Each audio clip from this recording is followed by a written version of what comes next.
Dear student, welcome my online classes. जैसा कि आप लोग देख रहे हैं कि आज का जो मेरा टॉपिक ऑफ द डे है वो geomorphic process and resultant line form. ये एक ऐसा टॉपिक है जिसका बेस क्लास 9, क्लास 10, क्लास 11 और क्लास 12 ये तमाम क्लास में इस चैप्टर को पढ़ाया जाता है। बट फर्क सिर्फ इतना है कि क्लास 9 में बेस को पढ़ाया जाता है, क्लास 11 में थोड़ा उससे ऊपर का होता है और क्लास 12 में ये तमाम को वर्ल्ड वाइड लेवल पर पढ़ाया जाता है। लिहाजा जियोमॉर्फिक और प्रोसेस एक बहुत बड़ा अमल है जिसके जरिया ज़मीन के ऊपर मुख्तलिफ तरह की शक्लें बनती है। आप लोग देख सकते हैं कि जियोमॉर्फिक ये दो वर्ड का मजमूआ है, जियो प्लस मॉर्फिक।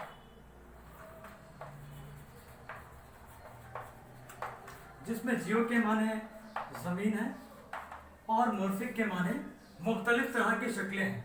यानी जियोमॉर्फिक वो अमल है जिसके जरिया ज़मीन के ऊपर मुख्तलिफ तरह की शक्लें बनती है। अब सवाल ये पैदा होता है कि जियोमॉर्फिक का जो प्रोसेस है ये एक्चुअल में करने वाला कोई तो ताकत होगा, कोई तो अवामिल होगा जिसके जरिया ज़मीन के ऊपर ये अमल होता है। तो जियोमॉर्फिक का जो अवामिल है वो जनरली आप लोग देखते हैं, एक वाटर है यानी बहता हुआ पानी जिसको हम लोग रिवर भी बोलते हैं, और दूसरा विंड है, हवा, और तीसरा ग्लेशियर है। ये तीनों अवामिल ऐसा है जो अपने अपने सतह पर, अपने अपने लेवल पर कटाव का अमल करती है, जमाव का अमल करती है, बहाव का अमल करती है।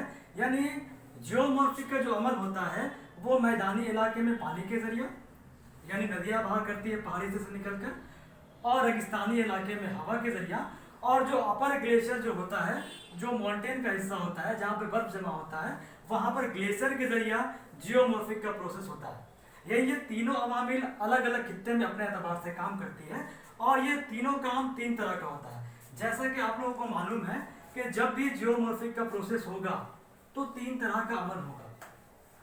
हम लोग वन बाय वन आते हैं। पहला जो मेरा टॉपिक है वो टॉपिक विंड को लेते हैं। एक काम करते हैं, इसको वाटर ले लेते हैं बिकॉज ये आपका नॉर्मल साइकिल ऑफ इरोजन में आता है और पानी का बहाव आप लोग कहीं पर भी देख सकते हैं।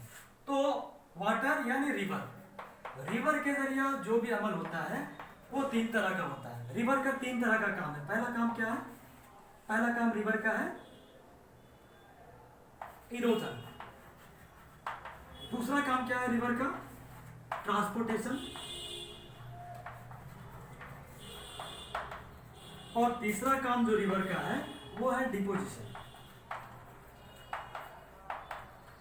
यानी नदियां जब अपने मराहिल से निकलती है, अपने सोर्स से निकलती है, तो वो पहाड़ी हिस्से में कटाव का काम करती है, दरमियानी हिस्से में बहाव का काम करती है, और जब वो अपने आखिरी मरहले में आता है तो वहां पर वो जमाव का काम करता है। और ये अमल पूरा जियोमॉर्फिक का हिस्सा है। अगर ये अमल नहीं होगा तो जियोमॉर्फिक का प्रोसेस भी नहीं होगा। इसी को दूसरे लफ्जों में देख सकते हैं, हम लोग क्या कहते हैं इसको बोलते हैं डिग्रेडेशन।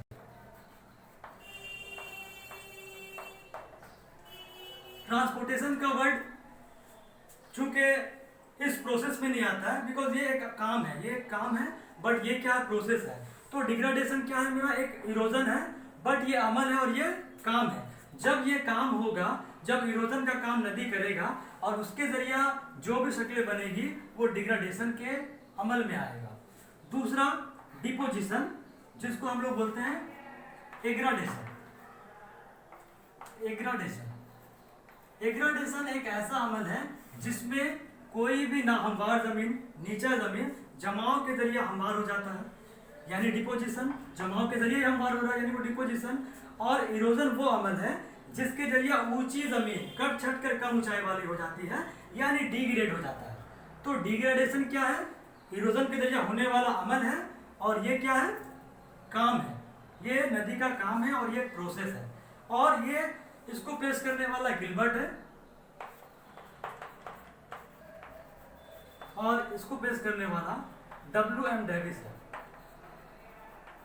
क्योंकि नॉर्मल साइकिल ऑफ इरोजन का जो नजरिया है वो WM डेविस ने पेश किया था और उन्होंने बताया था कि नदी का ये तीन काम है, इरोजन, ट्रांसपोर्टेशन एंड डिपोजिशन। और गिलबर्ट ने इसी को अपने तरीके से बयान किया, डिग्रेडेशन, एग्रेडेशन एंड ग्रेडेशन।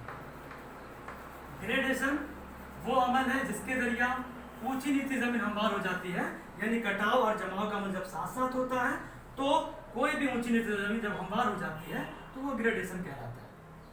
तो उम्मीद है कि आपको जियोमॉर्फिक क्या है, जियोमॉर्फिक वो अमल है जिसके जरिए जमीन के ऊपर मुख्तलिफ तरह की शक्लें बनती हैं।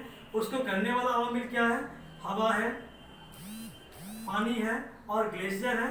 इसके अलावा जो अमल नदी करता है वो इरोजन है, ट्रांसपोर्टेशन है, डिपोजिशन है, और इसके तहत जो प्रोसेस होता है वो आपका डिग्रेडेशन है, एग्रेडेशन है और ग्रेडेशन है।